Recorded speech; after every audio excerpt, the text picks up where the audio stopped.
They say the moment before death reveals who you truly are, not who you pretended to be, not who others wanted you to be, but the raw truth of your soul. Lyra discovered this as she lay bleeding in the snow, her arms wrapped around a whimpering wolf cub, while its would-be killers circled closer. She'd spent her whole life being called weak, worthless, a burden to her pack, yet here she was, using her final heartbeats to shield a creature smaller and more helpless than herself. That's when the Alpha King arrived, and everything she thought she knew about strength, power, and her own worth shattered like ice. The hunting party found them at dawn, a human woman frozen nearly solid, curled around a pure white wolf cub in a hollowed-out tree trunk. Blood had pooled and frozen beneath her, turning the virgin snow a dark crimson. Her lips were blue, her brown skin ashen with death's approach. But somehow, impossibly, her chest still rose and fell in shallow, stuttering breaths. The cub whined pitifully, pressing its tiny body against hers, seeking warmth that had long since fled. "She's still alive," breathed Theron, the youngest hunter, reaching toward them. "Don't touch her." The command cut through the frigid air like a blade. Alpha King Kalen emerged from the tree line, his presence making the very forest seem to hold its breath. He stood taller than any wolf in their true form, broader than any in human shape. His silver eyes, the mark of ancient alpha blood, swept over the scene with an intensity that made his hunting party step back instinctively. But Kalen's gaze fixed on the dying woman, and something shifted in his expression. He knew her. Lyra Moonweaver, the Omega who couldn't shift properly, the one whose wolf was so weak it could barely surface, making her half-transformation grotesque and painful to witness. He'd seen her once, years ago, at a pack gathering cowering in corners, serving drinks while others danced, her eyes downcast, as her own family pretended she didn't exist. The weakest wolf in the Northern Territories was dying to protect his son.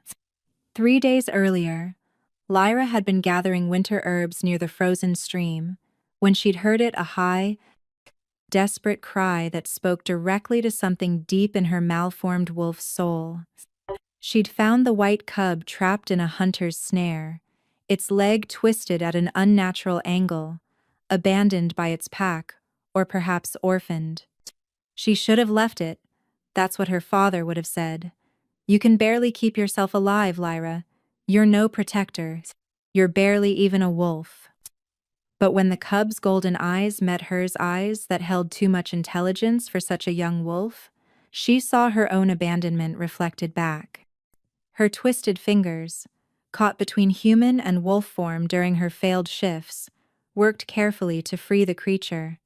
She'd wrapped it in her own cloak, sharing what little warmth her weak body could produce. Then the rogues had come, 3 of them, drawn by the scent of injured prey and weak wolf. Lyra had done the only thing she could. She'd run, clutching the cub to her chest, using every bit of knowledge she had of these woods to stay ahead. But rogues were persistence hunters, and her malformed body couldn't maintain the pace. When they'd finally cornered her, she'd made her choice. She'd curled around the cub in the hollow of an ancient tree, using her body as a shield, as their claws raked across her back, her arms, her shoulders. She'd bitten one when he'd tried to grab the cub, her human teeth barely breaking skin but surprising him enough to buy seconds. She'd taken every blow meant for the small life in her arms. Even as her blood painted the snow red, even as the cold numbed her extremities, she'd held on. Because sometimes, the only meaning a worthless life could have was in how it chose to end. "Don't let her die here," Kalen commanded, his voice carrying the weight of absolute authority. "Bring them both to the castle." His beta, Wraith, stepped forward cautiously. "My lord, she's an Omega who can barely shift. She won't survive the journey." "She survived 3 rogues," Kalen's silver eyes flashed dangerously. She protected my heir when his own guards failed to find him. She will not die in this forest like an animal. The truth of Prince Ashwin's disappearance had been kept secret. The white cub, Kalen's 8-year-old son, cursed to remain in wolf form until his 16th birthday, had vanished 3 nights ago during a border skirmish. His guards had been found dead, and Kalen had assumed the worst. Yet here was his son, alive because a malformed Omega had given everything to protect him. They carried Lyra to the northern citadel, the fortress that rose from the mountain like a fang of black stone. The healers worked through the night, pumping warmth back into her frozen body, stitching wounds that would have killed a human but might spare a wolf, even a broken one like her. "She's fighting," the head healer, Elena, told Kalen as he stood vigil outside the healing chambers.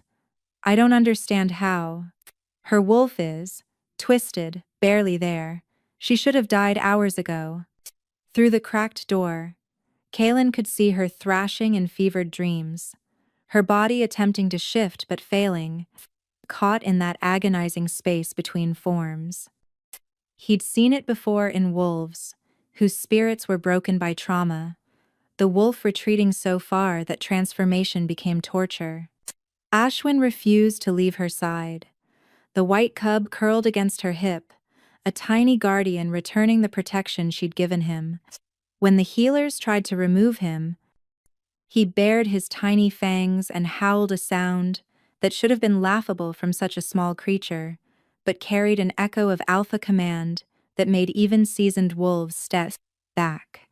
"Like father, like son," Wraith muttered, but Kalen heard the approval in his beta's voice.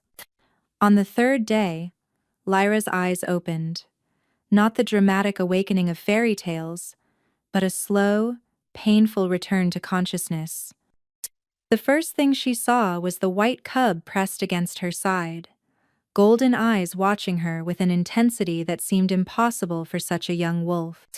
"Hello, little one," she whispered, her voice cracked like old leather. "You're safe now. As are you." Lyra's gaze snapped to the corner where Kalen stood, having maintained his vigil for 3 days. In the Northern Territories, everyone knew of the Alpha King, the wolf who'd united the fractured packs through strength and cunning, who'd never taken a mate, despite countless offers, whose power was matched only by his isolation. She tried to sit up, to bow, but her body wouldn't cooperate. "Your Majesty, you saved my son." He moved closer, and she could see the exhaustion etched into his perfect features. "The healers say you should have died. That your wolf is too damaged to have survived those wounds." The shame flooded through her. Even here, even after everything, she was still the broken Omega. "I'm sorry, my wolf is..." "Your wolf is stronger than any I've known." His words stopped her cold. "Strength isn't measured in the perfection of your shift, Lyra Moonweaver. It's measured in what you're willing to sacrifice for those who cannot protect themselves." The white cub nuzzled closer to her, a soft whine escaping him that somehow conveyed more gratitude than words ever could. "What's his name?"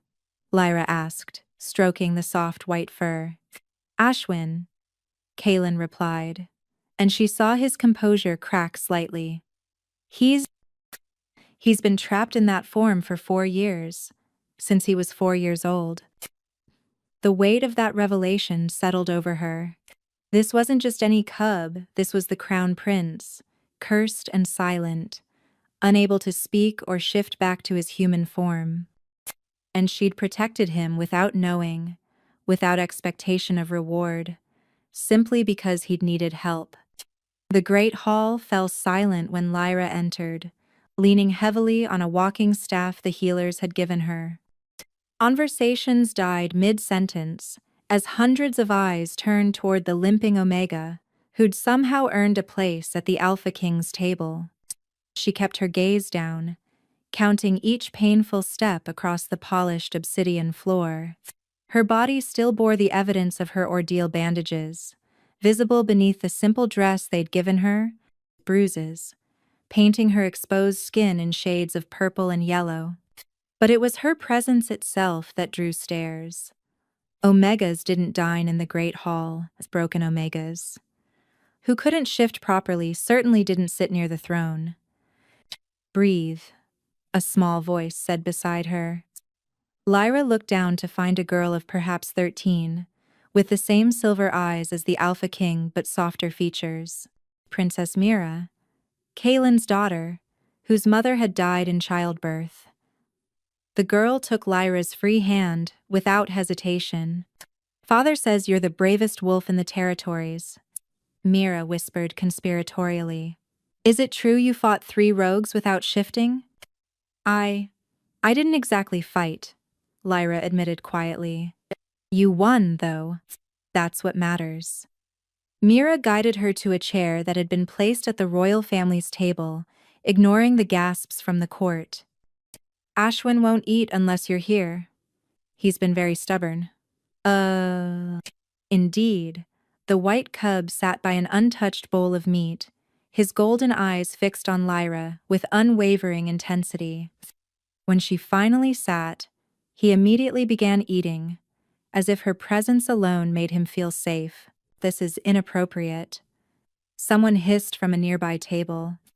Lady Corvina, a pure-blood alpha from the Eastern Territories, made no effort to lower her voice. An Omega who can't even shift properly dining with royalty? What message does this send? It sends the message that I value courage over bloodline. Kaelin's voice cut through the whispers like a blade through silk.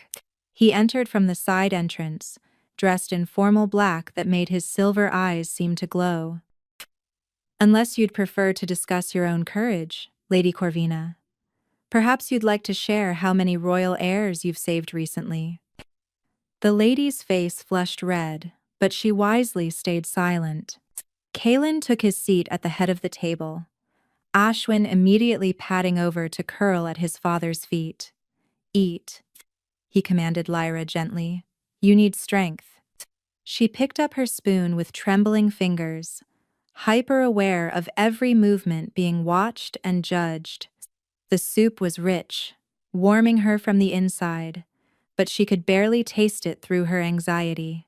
Tell me about yourself, Kaelin said, his tone conversational, but carrying that underlying command that made him king. Your family must be worried. Kaelin said has intelligence. Kaelin has intelligence. Kaelin has intelligence. Kaelin has intelligence, said. Lyra almost laughed. Worried? Her family had been relieved when she'd left to gather herbs, and hadn't returned. One less mouth to feed, one less embarrassment to explain. I have no family, Your Majesty, she said carefully. My parents died when I was young. The Riverside Pack took me in, but... She trailed off, unwilling to admit how they'd treated her. But they saw your shifting difficulties as weakness. Kaelin finished, his jaw tightening. Fools. The Riverside Pack will answer for their treatment of you. Please no, Lyra said quickly, then caught herself. One didn't contradict the Alpha King. I mean, they gave me shelter. That was more than required. Their thing. Kaelin studied her for a long moment. You defend those who abandoned you. Why? Because I'm used to being abandoned, she thought but didn't say. Instead, she simply lowered her gaze, unable to find words that wouldn't sound pathetic. You'll stay here, Kaelin declared suddenly. As Ashwin's guardian, he clearly trusts you, and that's rare. The hall erupted in whispers, but one look from their king silenced them. Lyra's eyes widened. Your Majesty, I couldn't. I'm not qualified. You protected him with your life when you thought he was just a lost cub, Kaelin interrupted. That's the only qualification I need. Your scars tell stories, Princess Mira said, tracing a finger near but not quite touching the claw marks on Lyra's forearm. They sat in the castle's solarium, afternoon light streaming through stained glass windows that painted rainbow patterns across the floor. It had been 2 weeks since Lyra's arrival, and somehow the young princess had attached herself to the Omega with fierce devotion. Every morning, Mira would appear at Lyra's door, silver eyes bright with plans for the day. "This one looks like a crescent moon," Mira continued, examining Lyra's hand. "Did you get it fighting monsters?" "Something like that," Lyra said softly, remembering the day her wolf had tried to emerge during her first heat. The transformation had gone wrong, leaving her trapped between forms for hours, her own claws tearing into her flesh as she'd writhed in agony. "Mira, you're bothering our guest." Kaylin's deep voice came from the doorway. "I'm not bothering her, am I, Lyra?" Mira looked up with those impossibly large eyes that could melt the coldest heart. "Never," Lyra assured her, surprised to find she meant it. The little princess was one of the few people who didn't look at her with pity or disgust.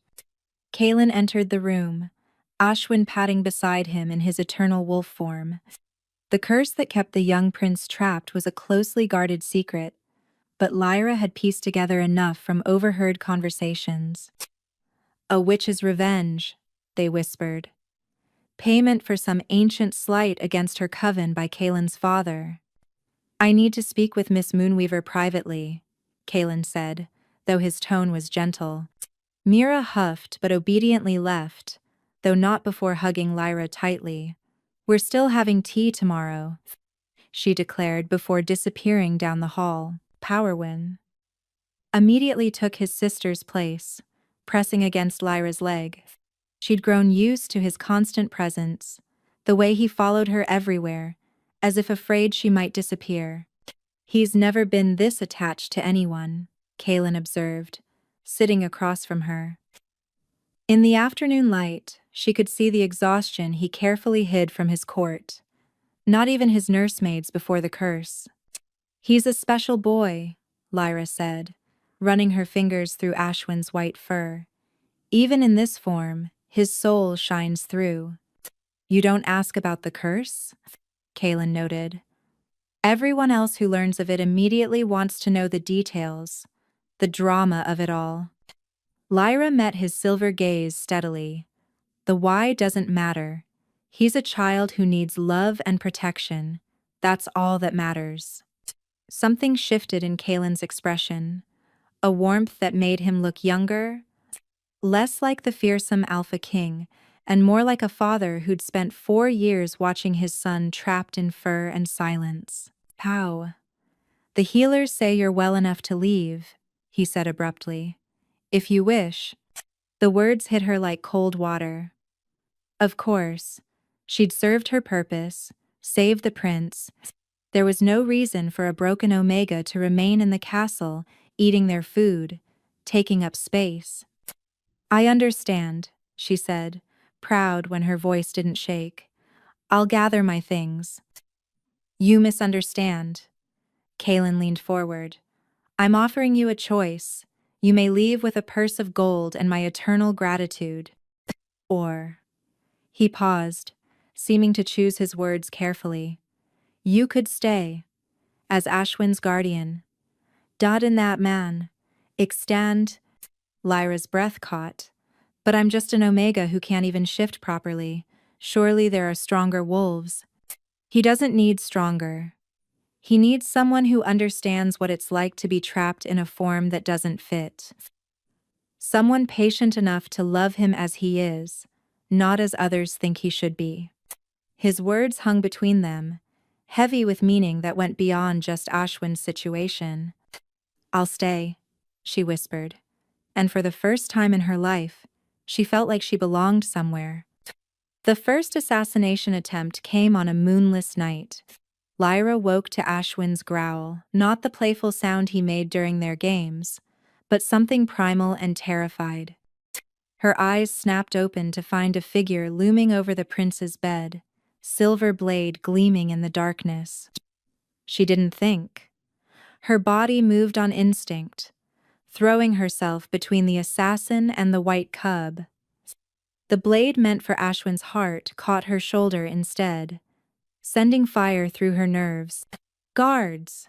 she screamed, but the assassin was already moving for a second strike. This time, something inside Lyra snapped, not broke, but snapped into place. Her wolf, the twisted, malformed creature that had hidden deep inside her for so long, suddenly surged forward with desperate purpose. The shift was agony. Her bones cracked and reformed wrong, her skin stretched in ways it shouldn't.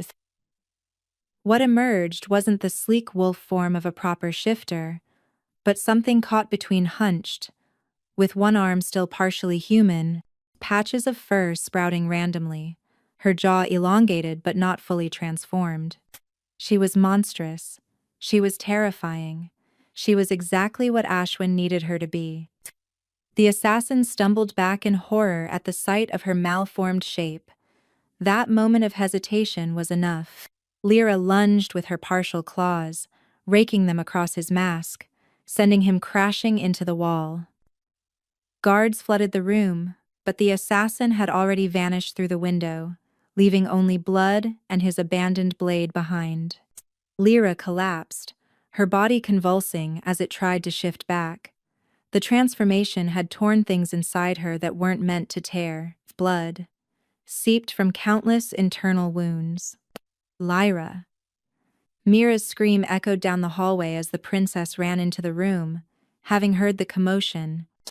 But it was Kalen who reached her first, his hands impossibly gentle as he gathered her writhing form. "Stop fighting it," he commanded, alpha power lacing his voice. "Let it go. Let the wolf go." She wanted to obey, but her wolf wouldn't retreat. It had finally emerged to protect Ashwin, and now it didn't know how to return to hiding.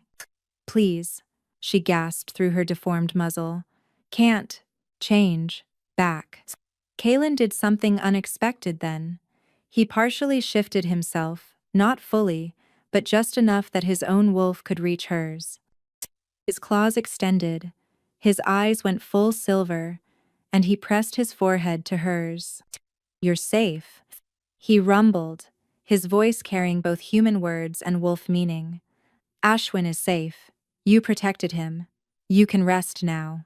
Slowly, agonizingly, her body began to return to its human form. When it was over, she was sobbing against Kalen's chest, her shoulder bleeding freely, her entire body feeling like it had been turned inside out. "That was the bravest thing I've ever seen," he whispered into her hair, "and the most beautiful." She laughed bitterly through her tears. "Beautiful? I'm a monster. You saw what I become, neither wolf nor human, just wrong." "You're perfect," he said fiercely. "Your wolf emerged when it was needed most, in whatever form it could manage. That's not weakness, Lyra. That's the purest kind of strength." And if the investigation revealed the assassin had been hired by Lord Thane of the Eastern Territories, who believed his daughter should marry Kalen, and saw the cursed prince as an obstacle. "He'll strike again," Wraith warned during the council meeting Lyra had been asked to attend. "Now that he knows the prince is vulnerable." "The prince is not vulnerable," Kalen interrupted, his gaze finding Lyra across the table. "He has a guardian who would tear herself apart to protect him. Power." "With respect, my lord," Lord Thane's representative said smoothly. "One malformed Omega against trained assassins." And temperature in the room dropped. Kalen's power rolled out like a physical force, making every wolf present bare their throat in submission. "That malformed Omega is under my protection," he said, each word deliberate. "An attack on her is an attack on me. Make sure Lord Thane understands this." Later that night, Lyra sat by Ashwin's bed, her shoulder bandaged, her body still aching from the forced transformation. The white cub hadn't left her side since the attack. "I'm sorry," she whispered to him. "I know I'm not the guardian you deserve. Someone stronger, someone who could shift properly." Ashwin pressed his head against her hand, a soft whine escaping him. And for the first time, she could have sworn she heard something else. A whisper in her mind, faint as morning mist. "You're perfect. No, tell me a story." Ashwin's young voice whispered in Lyra's mind. She nearly dropped the book she was reading. After a month of caring for him, she'd gotten used to the white cub's silent presence, his expressive golden eyes, his playful yips. But this was impossible. "Ashwin," she whispered, looking around the empty library. "Did you just... You can hear me." His mental voice was filled with joy. "I've been trying for so long, but nobody could hear me. Not even Father. But you can." Tears streamed down Lyra's face as she gathered the cub into her arms. "Oh, sweet boy, you've been trying to talk all this time?" "The curse," his voice turned sad. "It took my human form and my voice. But with you it's different. Maybe because your wolf is different too?" She held him tighter. 4 years old when he was cursed, now 8, he'd spent half his life trapped in silence. "What story would you like?" "Tell me about the girl who couldn't shift right but saved the prince anyway," he requested, tail wagging slightly. So she did, weaving a tale of courage and unconventional strength. As she spoke, she felt Kalen's presence in the doorway. How long had he been standing there, watching them? "She can hear him," Kalen said roughly to Mira, who appeared beside him. "Somehow, she can hear him." And that night, Kalen summoned her to his private study. The room was surprisingly warm, filled with books and personal touches she hadn't expected from the cold Alpha King persona he presented to the world. "Power. Ashwin told you about the curse," he said. "It wasn't a question, problem. Only that it took his voice and form," Lyra replied carefully. Kalen poured himself wine, offering her a glass which she accepted with trembling hands. "My father was a cruel man. He hurt many people, destroyed entire covens of witches because he feared their power. When I took the throne, one of those witches came seeking revenge." He stared into the fire. "She said the sins of the father would be visited upon the son. But not me, my son. My innocent boy who'd done nothing wrong. He would be trapped as a beast until someone could love him truly, completely, despite his cursed form." "Pays. That's why you've never taken a queen," Lyra said softly. "You've been searching for someone who could break his curse. Every woman I brought here saw him as a burden or a tool for power. They'd pretend affection, but he could sense their disgust, their fear, his hands clenched. Then you arrived, bleeding and broken, still trying to protect him. You didn't even know who he was. He was a cub who needed help. That's all that mattered." Kalen turned to face her fully. "You can hear him, Lyra. In 100 attempts, through dozens of powerful witches and healers, no one has been able to communicate with him. But you can. Maybe because I understand what it's like," she said quietly. "To be trapped in a body that doesn't work right, to have others look at you and see only what's wrong, not who you are inside. There's something else." Kalen moved closer. "The witch left a second part to the curse, one I've never told anyone. Not only must someone love him despite his form, but..." He paused, vulnerability flickering across his features. "I must also learn to love someone who the world considers broken. Only then will both curses break his and mine." "Both curses?" Lyra's brow furrowed. Kalen smiled bitterly. "Did you think it was natural for an alpha king to never take a mate? To feel nothing when perfect she-wolves threw themselves at me? The witch cursed my heart to feel nothing, until I could see beauty where others saw only flaws." The weight of his confession hung between them. Lyra's heart raced as understanding dawned. "That's why you look at me like that," she whispered, like I'm not broken. Because you're not, he said firmly. You're the most whole person I've ever met. Your body might not shift properly, but your soul is magnificent.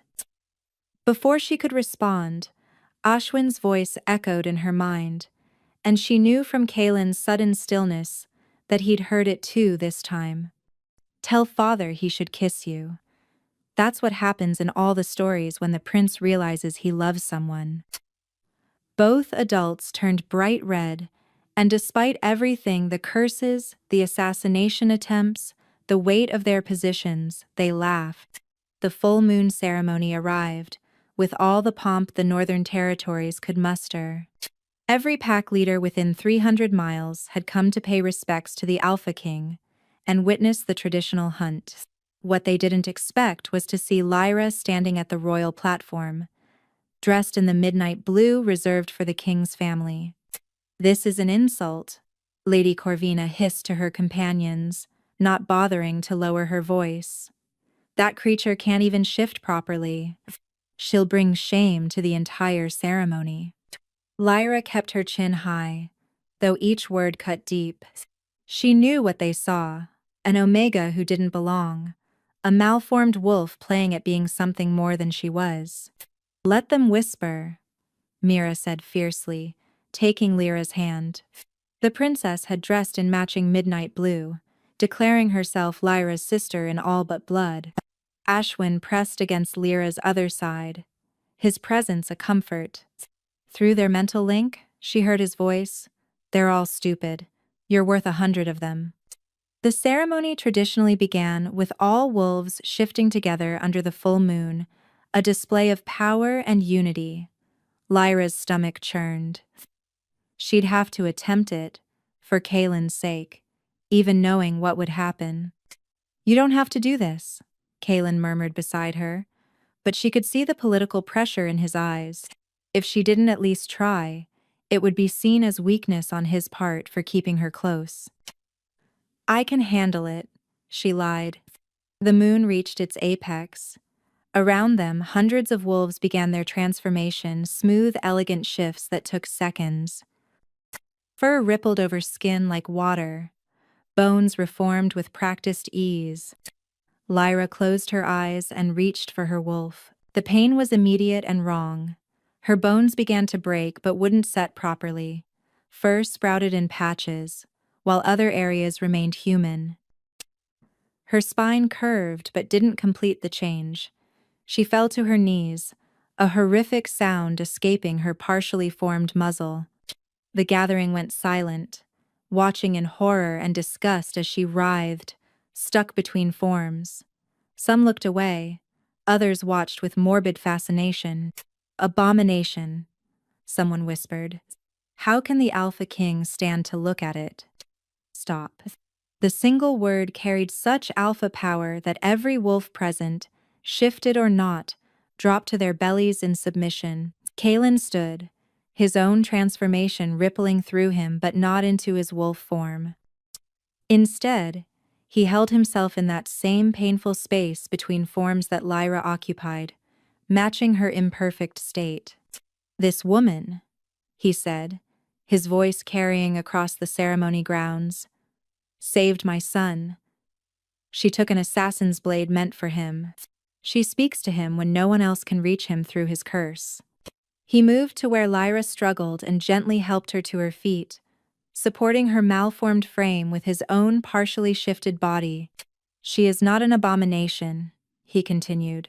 "She is evolution. While you cling to the old ways, measuring worth by the smoothness of a shift, she shows us that strength comes in many forms. Her wolf emerges not for show, not for tradition, but when innocents need protecting. That is true power." Still supporting Lyra, he addressed Lady Corvina directly. "You shift beautifully, Lady Corvina. Your wolf form is flawless. Tell me, how many times have you risked that perfect form to save another? How many assassins have you fought? How many cursed children have you comforted?" The lady's silence was damning. Anyone who cannot accept my chosen guardian is welcome to leave my territory, Kaelin announced. But know this, Lyra, Moonweaver stands under my protection and carries my complete trust. Disrespect her, and you disrespect me. Slowly, Lyra felt her body settling back into human form. The partial shift receded, leaving her exhausted but whole. Kaelin's own form normalized as well, though he kept his arm around her waist. "My lord," she whispered, "you didn't have to." "Yes, I did," he cut her off gently. "It's time they learned that perfection isn't about meeting their narrow standards." Through their link, Ashwin's voice rang clear. "Father just declared to everyone that he loves you. Even I understood that, and I'm 8. Lyra's cheeks burned, but Kaelin just smiled, having heard his son's observation too. "Prosters. Out of the mouths of cubs," he murmured, and for a moment, the weight of curses and politics fell away, leaving just two people standing beneath the moon, seeing each other clearly. "You're falling in love with her," Wraith observed, finding Kaelin on the castle's highest balcony where the Alpha King went when he needed to think. It had been 3 months since Lyra's arrival, and the castle had transformed. Servants smiled more. Mira's laughter echoed through halls that had been silent for years. Even the ever-stoic guards softened when they saw Lyra coaxing Ashwin through his exercises, teaching him to communicate through their unique mental link. "Is it that obvious?" Kaelin asked, not bothering to deny it. "You partially shifted in public to defend her. You've executed 3 nobles who spoke against her. You watch her when you think no one's looking, like she might disappear if you blink." Wraith leaned against the stone railing. "So yes, rather obvious. The curse has nothing to do with it," Wraith interrupted. "I've known you since we were pups. This isn't about breaking magic. You love her because she sees your children as treasures instead of burdens. Because she faces each day with quiet courage despite the pain. Because she's the first person in your life who wants nothing from you except perhaps your happiness." Kaelin was quiet for a long moment. She deserves better than a king who ignored suffering like hers for years.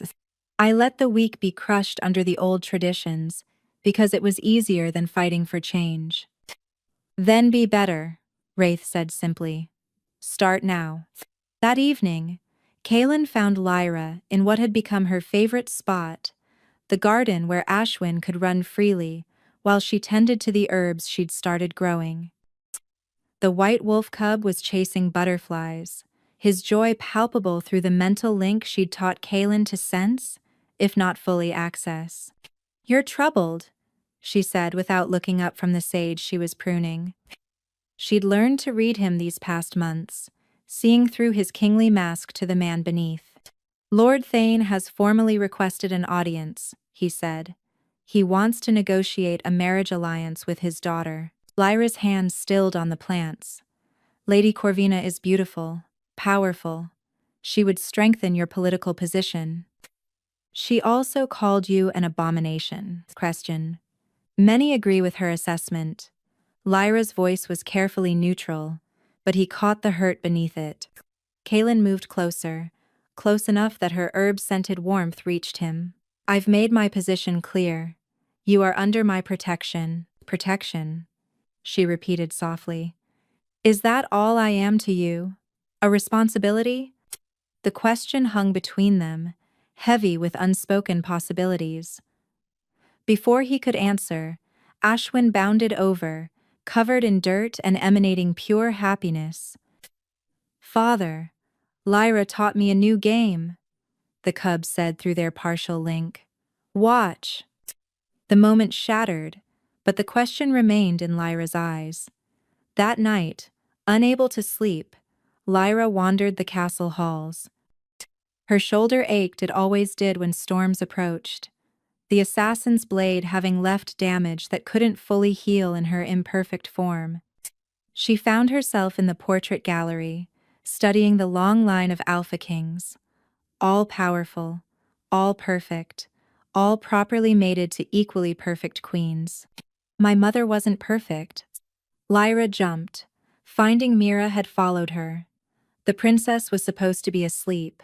She was human, Mira continued, moving to stand before a portrait of a woman with kind eyes and Mira's delicate features. That's why there's no official portrait of her here, just this one father had painted in secret. The council was furious when he took a human mate, said it would weaken the bloodline. But she was your mother. She gave him heirs. She gave him love, Mira corrected. Real love, not the political arrangements they wanted. Father says she made him better, made him want to be worthy of her trust. The princess looked up at Lyra. You do the same thing. Mira, I'm not. You are, the girl said firmly. And he's an idiot if he lets Lord Thane or anyone else convince him otherwise. From the shadows, Kaelin listened to his daughter's fierce defense of the woman who'd become the heart of their family. His clever, observant child had seen what he'd been too afraid to fully acknowledge. He loved Lyra, not because of a curse, not because she could hear his son, but because she was herself brave, kind, and unbroken despite everything the world had tried to do to her. Tomorrow, he decided. Tomorrow he would tell her. Tomorrow he would ask her to be more than Ashwin's guardian, more than his protected guest. Tomorrow, he would ask her to be his queen. Power. He didn't know that tomorrow, Lord Thane would make his move. The announcement came at dawn, delivered by Lord Thane himself, with barely concealed triumph. The Council of Alphas has voted, he declared to the assembled court, given the Alpha King's unusual attachment to a defective Omega. We invoke the right of challenge. Either His Majesty takes a proper queen within the lunar month, or he faces formal challenge for his throne. Lyra felt the blood drain from her face. The right of challenge was ancient law. If enough alphas deemed a king unfit, they could force him to defend his crown through combat or compliance. Kylan's expression was stone, but she saw his claws extend slightly. You dare, quote, we dare because we must. Lady Corvina stepped forward, dressed in ceremonial robes that suggested this had been long planned. The Northern Territories need stable leadership. A king who publicly claims a malformed Omega undermines our entire structure. Then I'll take the challenges, Kaelin said coldly. All of them. Father, no! Mira rushed forward, but Wraith held her back. Lord Thane smiled. That's your right, of course. Face 7 challengers in succession. Risk your throne, your life, your children's future, or simply take a proper queen. Prasanna. My daughter remains willing. Lyra couldn't breathe. 7 challengers. Even for an alpha king, those odds were lethal. She stood abruptly, every eye turning to her. I'll leave, she said quietly. This conflict exists because of me. If I go, you'll go nowhere, Kaelin commanded, his alpha power making her knees weak. This isn't about you, Lyra. It's about power, control, and fear of change. It's about the natural order, Lord Thane corrected. Wolves mate with wolves, properly formed wolves who can bear proper heirs. Not. He gestured dismissively at Lyra. Whatever she is. Ashwin suddenly appeared between Lyra and Lord Thane, his small form trembling with rage. His growl was high-pitched but fierce, and for a moment, just a moment, Lyra could have sworn she saw the shadow of the powerful alpha he would become. That night, Lyra made her decision. She found Kaelin in his study, poring over ancient texts about the right of challenge. There's another way, she said softly. He looked up, exhaustion written across his features. Lyra, marry Lady Corvina. The words hung between them like a blade. Kaelin was on his feet instantly, crossing to her in 2 strides. Never, he growled. Listen to me. she pleaded. Marry her. Secure your throne. Keep your children safe. I'll stay as Ashwin's guardian. Nothing has to change. Everything would change. His hands cupped her face, forcing her to meet his silver eyes. How can you stand there and ask me to take another woman to my bed when you're the only one He stopped, jaw clenching. The only one you what? She whispered. The only one I love, he finished roughly. Curse or no curse, broken or whole, wolf or human, I love you, Lyra Moonweaver. Her tears came freely then. And I love you. That's why I'm begging you to let me go. Your children need their father alive more than I need. He kissed her. It was desperate, possessive, and achingly tender all at once. When they broke apart, both were breathing hard. I have a better plan, he said against her lips, but I need you to trust me. The night of the challenge arrived, the great arena, carved from the mountain itself, filled with wolves from every territory. 7 challengers stood ready, each an alpha in their own right, each hungry for the throne. Kalen entered alone. No armor, no weapons, just the power of his wolf and his will. But before the first challenge could begin, he raised his hand. I invoke the mate's right, he announced, his voice echoing off stone walls. Gasps rippled through the crowd. The mate's right was even older than the right of challenge, a law stating that an alpha's chosen mate could stand as proxy in formal challenges. But you have no mate, Lord Thane protested. I do. Kalen smiled, sharp and dangerous. Lyra Moonweaver is my chosen mate, my equal in all things. She has the right to face these challenges in my stead or beside me, as she chooses. This is absurd, Lady Corvina shrieked. She can barely shift power. Then defeating her should be easy, Kalen countered. Unless you're afraid of facing a broken Omega? The trap was perfectly set. To refuse would be to admit fear. To accept would mean facing someone they'd all dismissed as worthless. Lyra stepped forward, understanding Kalen's plan. I choose to face them, she said, her voice carrying across the arena. All 7 if necessary. The arena fell silent as Lyra stepped forward. She wore no armor, only a simple tunic and pants that wouldn't restrict her movement. Her chin was high, but Kalen could see the tremor in her hands. I invoke the proxy right, she announced, her voice carrying surprising strength. I will face the first challenger. Lord Thane laughed, cruel and mocking. You can't be serious. You'll die in seconds. Then you have nothing to worry about, she replied calmly. The first challenger was Victor Stoneclaw, a massive alpha from the eastern reaches. He shifted immediately into his wolf form, huge, black as night, muscles rippling under glossy fur. The crowd made appreciative noises at the display of power. Lyra closed her eyes and reached for her wolf. The transformation was agonizing, as always.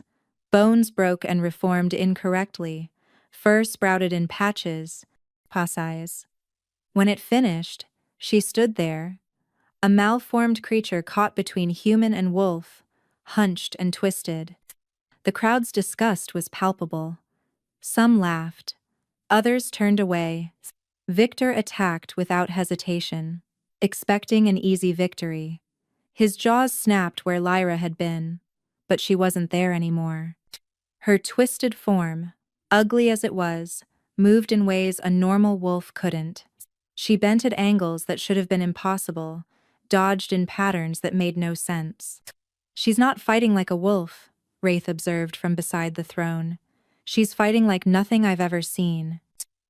Because she had learned to work with her body instead of against it.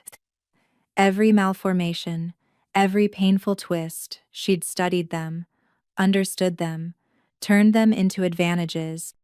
Where a normal wolf moved predictably, she moved like water, like smoke, like something from nightmares.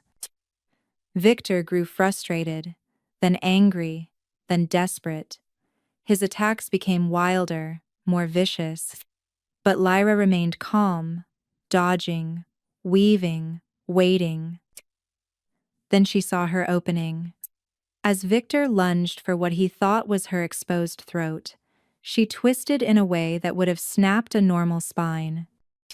Her partially human hand, still equipped with opposable thumbs, grabbed his ear.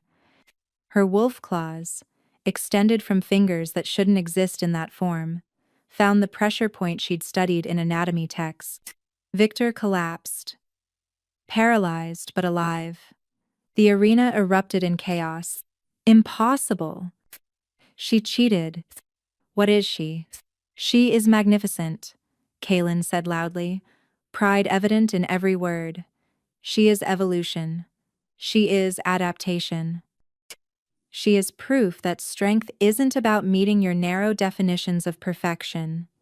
Asked, Lyra's form slowly, painfully returned to human. She stood over the paralyzed Victor, breathing hard but victorious. Next challenger, she called out. But before anyone could step forward, Ashwin broke free from Mira's hold and raced into the arena. The white cub ran to Lyra, and as he pressed against her legs, something extraordinary happened. Light exploded from both of them.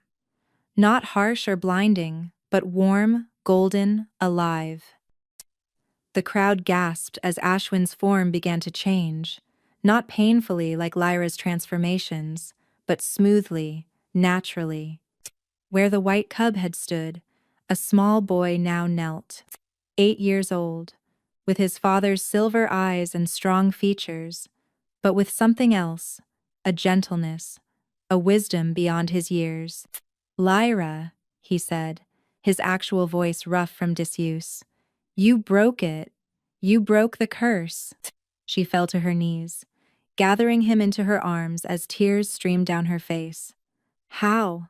The witch said someone had to love me despite my cursed form, Ashwin explained, his thin arms wrapping around her neck. But also, I had to see someone I love accept their own cursed form. You didn't fight despite being broken, you fought because of it. You showed me that different doesn't mean less than. The arena had gone completely silent. Even Lord Thane seemed struck speechless. Kaelin entered the arena, his own eyes suspiciously bright as he knelt beside them, pulling both Lyra and his son into his embrace. The challenges are withdrawn, Victor Stoneclaw said, having regained movement. He bowed deeply to Lyra. Anyone who can defeat me with such unconventional skill, who can break a curse that dozens of powerful witches couldn't touch. You have my respect and my allegiance. One by one, the other challengers knelt, but Lord Thane remained standing, his face purple with rage. This proves nothing, he roared. She's still a malformed creature who cannot provide heirs. She's provided something more valuable.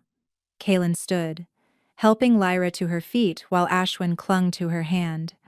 She's shown us a new way forward. This changes nothing, Lord Thane roared. She's still a malformed Omega who cannot bear heirs. The bloodline ends with her. Before anyone could respond, Mira stepped forward. At 13, she already carried herself with the authority of a future queen. The bloodline continues through me, she said clearly. And through Ashwin. We don't need Lyra to bear children. We need her to be our mother, which she already is in every way that matters. A touching sentiment, Lady Corvinus sneered, though her position had clearly weakened. But sentiment doesn't secure political alliances or strengthen pack bonds. No, Kaelin agreed, standing slowly. But evolution does. He gestured to the arena floor where Lyra's blood had spilled during her transformation. Where each drop had fallen, something extraordinary was happening. Flowers were blooming, not ordinary flowers, but silver-petaled things that seemed to pulse with their own light. Moon blossoms, breathed an elderly wolf from the crowd. but they've been extinct for centuries. Legend says they only grow where great sacrifice meets pure love. Lyra's blood, her imperfect, malformed blood, has awakened something we thought lost forever, Kaelin announced. How many other gifts have we destroyed in our pursuit of a narrow definition of perfection? How much magic have we killed by declaring it defective?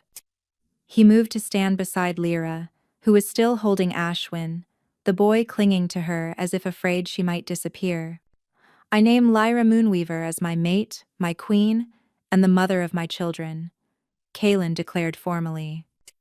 Any who challenge this decision challenge me directly, and unlike my mate, I won't show mercy. The threat in his voice was unmistakable. But more importantly, the crowd was beginning to shift. Whispers rippled through the arena, not of disgust, but of awe. She broke the curse, defeated an alpha in single combat, made the moon blossoms bloom. Lord Thane made one last desperate attempt. The council will adapt, a new voice interrupted. Elder Sage, the oldest and most respected alpha in the territories, stepped forward. Or it will be replaced. The world changes, Thane. Those who refuse to change with it get left behind. She approached Lyra slowly, studying her with ancient eyes. Show me your wolf again, child. Lyra hesitated, but Kaelin squeezed her shoulder encouragingly. She reached for her wolf, and the now familiar agony washed through her. But this time, something was different. The transformation still hurt, still twisted her into that impossible form, but she felt stronger, more stable. Elder Sage circled her slowly, examining every imperfect angle, every impossible joint. Do you know what you are? The elder asked finally. Lyra shook her head, unable to speak in this form. You're a bridge, Elder Sage announced. Once every 1,000 years, one is born a wolf who exists between forms to show us new paths of evolution. The last bridge founded the Northern Territories. They were also called malformed, defective, broken. History renamed them revolutionary. As Lyra shifted back, exhausted but triumphant, Lord Thane made his final mistake. In his rage and humiliation, he pulled a concealed blade iron, not silver, meant to poison rather than kill cleanly.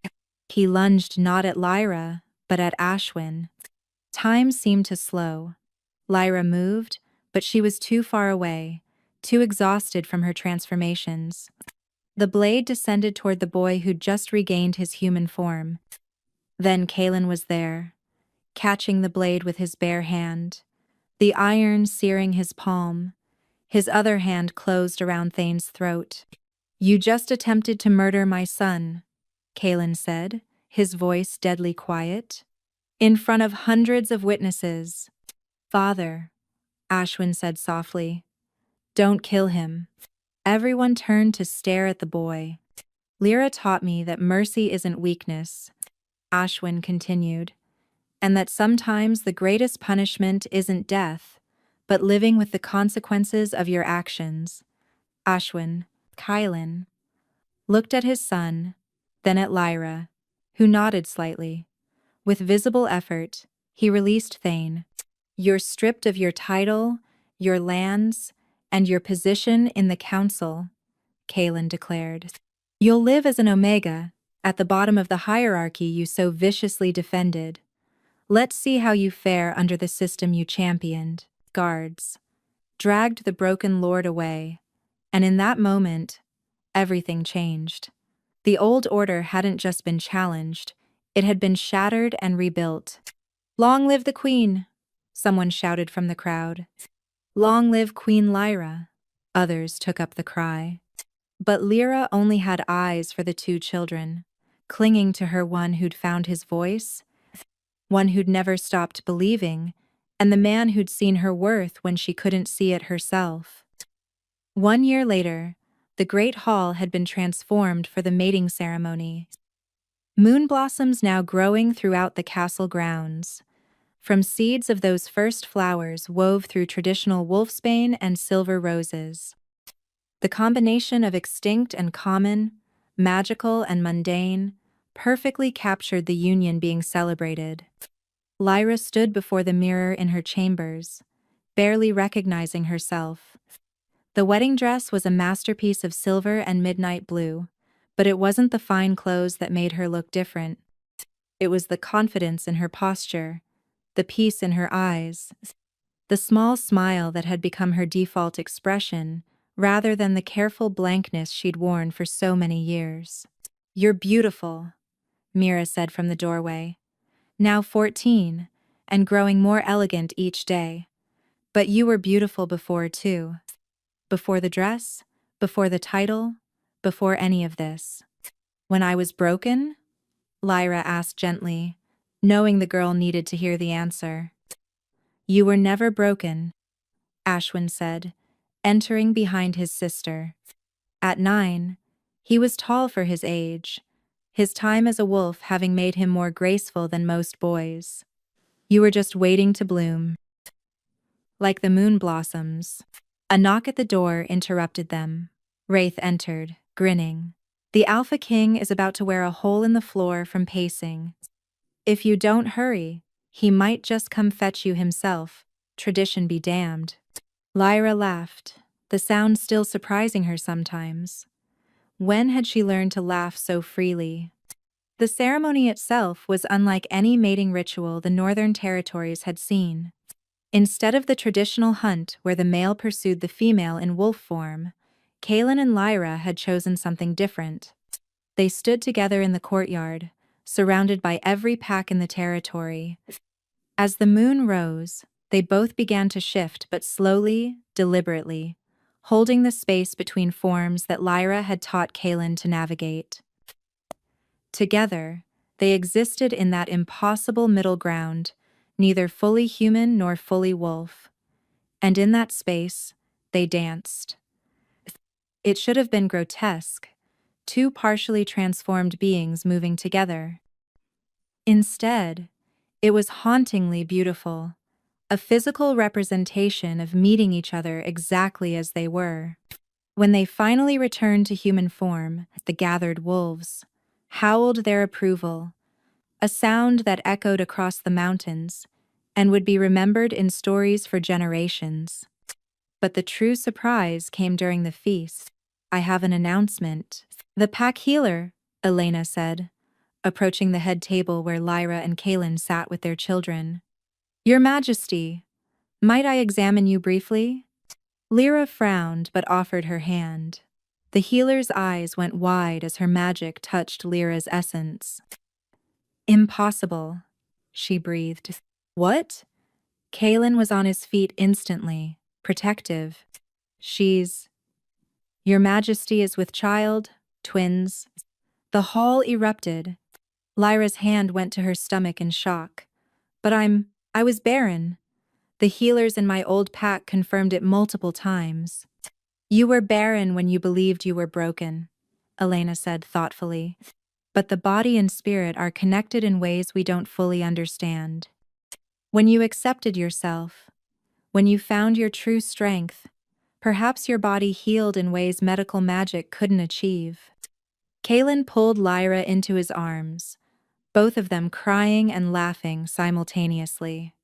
Mira and Ashwin joined the embrace, their family complete and growing.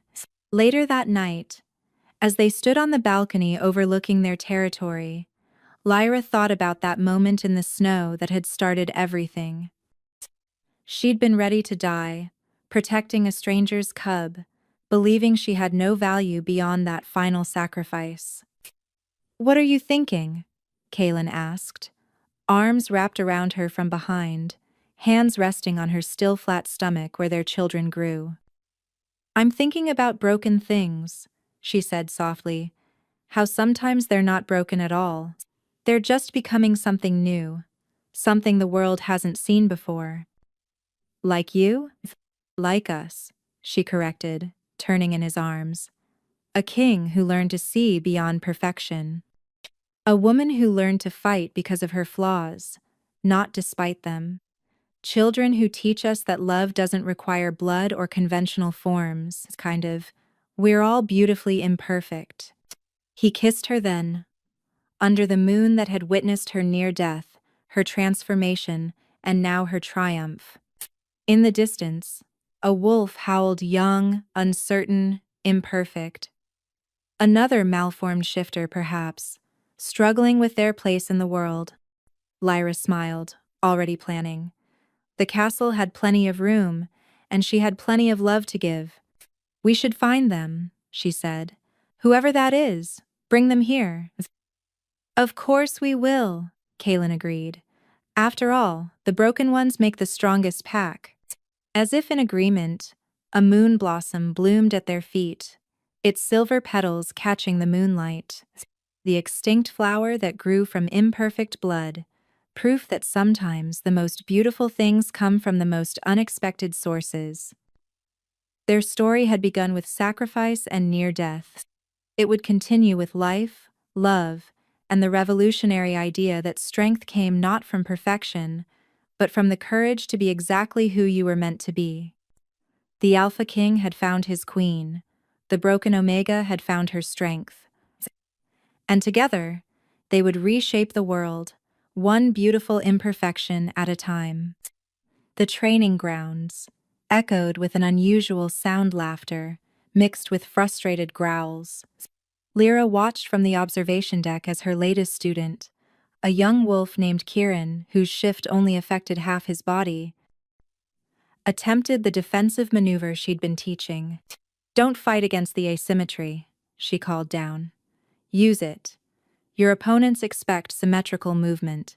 Disappoint them. At 5 years old, her twins were already showing signs of their unique heritage. Luna could partially shift at will, her hands becoming claws, while keeping human flexibility. Leo's gift was different. He could sense the pain of others' transformations, and somehow ease it. A healer's gift born from his mother's suffering. "Mama, look," Luna called, showing off her latest trick, one wolf ear and one human ear, letting her hear in frequencies others couldn't. Quote, "Magnificent little moon," Lyra praised, though she kept one eye on Kieran's progress. The Academy for Exceptional Shifters had been Kaelin's wedding gift to her, a place where those deemed defective by traditional standards could learn to harness their unique abilities. In 5 years, they'd trained 300 students. Some became the kingdom's most elite guards, their unconventional abilities making them unpredictable in battle. Others became healers, scholars, or artists, finding that their different perspectives led to innovations. "You've built something incredible," Kaelin said, joining her on the deck. Even after 5 years, her heart still skipped when he appeared. "We built it," she corrected, leaning into his warmth. Below, Kieran finally managed the maneuver, using his half-shifted form to bend at an impossible angle and disarm his opponent. His joy was infectious, spreading to the other students who cheered his success. "Another bridge," Kaelin observed. "Elder Sage says there have been more born in the last 5 years than in the previous century." "Maybe they were always there," Lyra suggested. "They just needed to see that being different could be a gift, not a curse." Ashwin, now 13, and already showing the powerful build of a future Alpha King, was helping with the younger students. His time as a wolf had given him patience and understanding beyond his years. Mira, 18, and recently mated to a scholar who appreciated her brilliant mind over her royal blood, was documenting the various forms of partial shifting for medical texts. "The world is changing," Kaelin said softly. "Good," Lyra replied. "It needed to." That night, as she tucked the twins into bed, Luna asked the question Lyra had been expecting. "Mama, why do some wolves still call you the Broken Queen?" Lyra sat on the edge of the bed, considering her answer. because some people think broken means worthless. But do you know what broken really means?